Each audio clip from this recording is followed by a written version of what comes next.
Շնորհակալ եմ։ Արամ Վարդևանյանի մասին,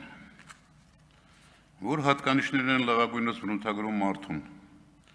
քաջություն, արդարություն, խոհեմություն, բարություն, սկզբունքներ, սեփական կարծիք, արժեքային համակարգ, ընկերություն, մեր դեպքում հայկականություն։ Սրանք են մարդում դարձնում հասարակության արժանավոր անդամ, ազնվական տեսակ։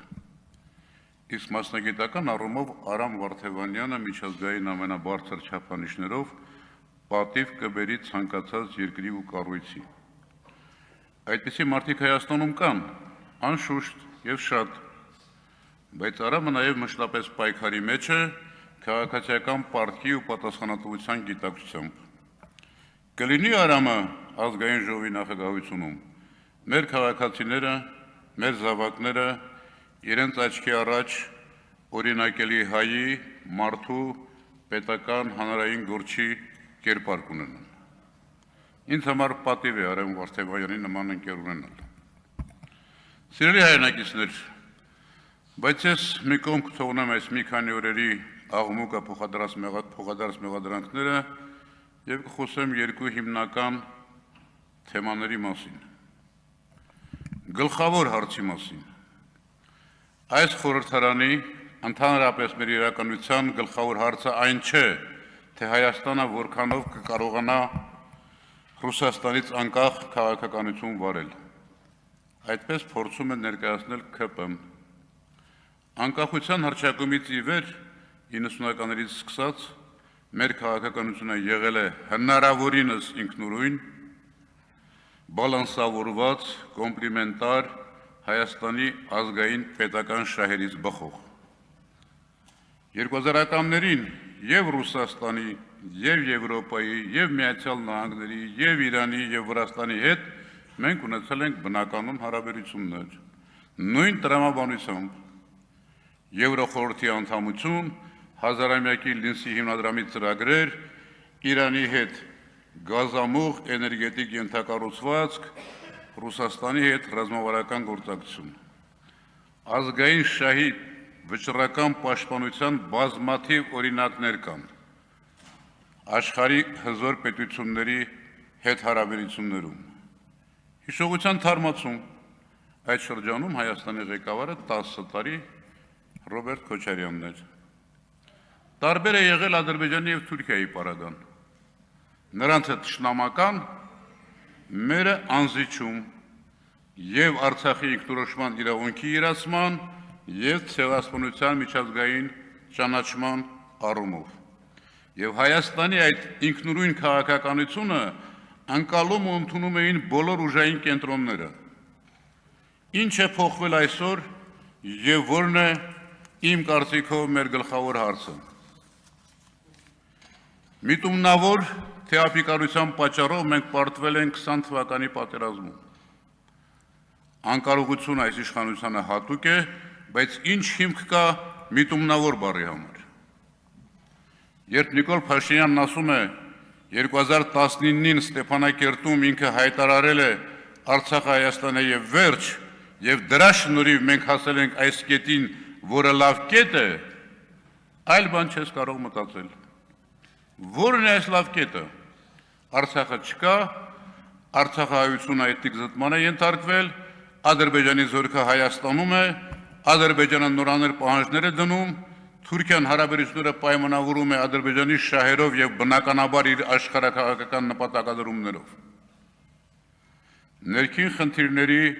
ժողովրդավարության հետընթացի, բռնաճնշումների, ընտրություն կեղծելու քաղբանտարկյալների մասին չեմ խոսում։ Դրանք մեր լուծելիքն են։ Բայց Բաքվի բանտում 3 տարի պահվող Արցախի ռազմաքաղաքական ղեկավարության արկայությամբ խոսել ինքնիշխանության եւ խաղաղության մասին ստորացվածի անբարոյականություն է։ Ինչ է փոխվել իմ համոզմամբ։ Իշխանության մնալու մտասևեռումով այս իշխանությունը հանձնվել է Թուրքիա-Ադրբեջան տանդեմին, պատրաստ է կատարել նրանց բոլոր պահանջները միայն թե ժամանակ շահի։ Այն Ադրբեջանի, որը Նիկոլ Փաշինյանի բնորոշմամբ 20 թվականին ագրեսոր բռնապետություն միջազգային ահաբեկչության օջախ էր։ Այն Թուրքիայի, որը 20 թվականին վերադառնում էր Կովկաս ցեղասպանությունը շարունակելու, Եվրոպային էլ զգուշացնում էր, թե Թուրքիան վաղը լինելու է Վեննայի պատերի տակ։ Հայաստանի ու հայության համար այս կետը ողբերգություն է, լավ կետ է միայն իր եւ իր խմբակի համար։ Իրենք իշխանություն են։ Պարոն Վարդանյան, խմբակ բառը խնդրում եմ չօգտագործել, այլապես մենք էլ այդ բառը կօգտագործենք։ Ավարտեցիք։ Իրենք իշխանություն են, որովհետև լավ կետ է։ Այստեղ իհարկե օգնում է Արևմուտք Ռուսաստան հակամարտությունը, Իրանի շուրջ կատարվողը, ինչը մեզ դարձրել է ուժային կենտրոնների բախման կետ, սա ևս բացարձակ լավ կետ չէ, ավելին, նոր փորձությունների տանող կետ է։ Ուրեմն մեր գլխավոր օրակարգը ոչ թե ԿՊ-ի հռչակածն է, այլ ստորացվածի ենթարկվողի վիճակից դուրս գալը, ինքնուրույն քաղաքականություն վարելը, տարածաշրջանում գործոնի վերածվելը, իրոք ինքնիշխան լինելը, ինչպիսին եղել ենք։ Մենք ենք որոշում մեր ճակատագիրը, թե ուրիշները, ոչ թե որքանով անկախ քաղաքականություն Ռուսաստանից, այլ ինքնիշխան, թե լրիվ կախված Ադրբեջան-Թուրքիայից։ Վերջինը ձեր օրակարգն է, բայց ոչ մեր ու հայ ժողովրդի։ Երկրորդ թեման, ինքնության մասին։ ԿՊ-ի նոր թեզն է, ինքնությունը կայուն բան չէ, անընդհատ փոփոխվում է։ Նախ ովքեր եւ ինչն է ձևավորում հավաքական ինքնությունը։ Իմ համոզմամբ հավաքական ինքնությունը ձևավորվել է հազարամյակների ընթացքում մեր հոգևոր, մշակութային, քաղաքական, ռազմական, տնտեսական վերնախավի անհատական եւ խմբային գործունեության արդյունքում, ոչ խմբակային։ Հայոց լեզու, Մեսրոպ Մաշտոց, պատմիչներ, Նարեկացի, Սասունի Դավիթ էպոս, միջնադարում հայ ազնվականությունը փոխարինած հայ գյուղացի իմաստնություն, հայ ռազմիկի ոգի, ազգային պար, ժողովրդական երգեր, ճարտարապետություն, Էջմիածին, Գանձասար, ցեղասպանություն, Սփյուռք, Կոմիտաս, Արամ Մանուկյան, Գարեգին Նժդե, Թումանյան, Չարենց, Մաթևոսյան, Ռոսլին, Մարտիրոսարյան, Արարատ, հովատ զգացող չեղավ։ Ընտրախավն է ձևավորում ինքնությունը եւ մարմնավորում։ Այո, փոխում է ժամանակի մեջ ինքնությունը, բայց հարստանալով նոր գույներով ու կերպարներով, որ ազգերն են զարգանում, առաջադիմում անընդհատ արդիականանալով։ Նրանք, որոնք պահպանում են արմատը, պատմական հիշողությունը, ազգային առանձնահատկությունները եւ գործում են ժամանակին համակայլ։ ԿՊ-ի բերած փոփոխությունը զիջելն է, հրաժարվելը տեսակից ու առաքինությունից։ Իբրև անհատ վայելած կյանքը առանց հավաքական գիտակցության ու պատասխանատվության անցյալի, ներկայի, ապագայի հանդեպ։ Հիմա ինքնության հեղաշրջում են փորձում անել, բայց իրականում մի հեղափոխություն է ընթացքի մեջ, գլխարկների հեղափոխությունը։ Գլխարկների փոփոխությունը գլուխը չի փոխում։ Բայց սիրելիներս,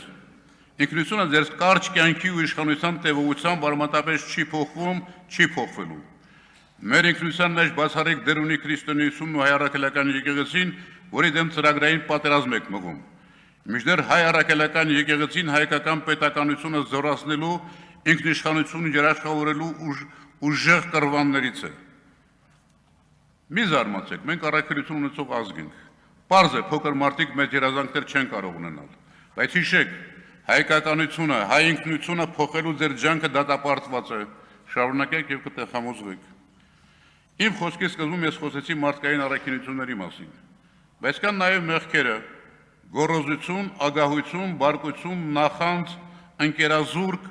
երախտամոռություն, մանկուրտություն, ворկրամոլություն։ Հաջորդ անգամ կխոսեմ այս ժամանակավոր իշխանության բնույթի եւ Հայաստանի ապագա արժանավոր իշխանության անհրաժեշտության եւ անխուսափելիության մասին։ Շնորհակալ եմ։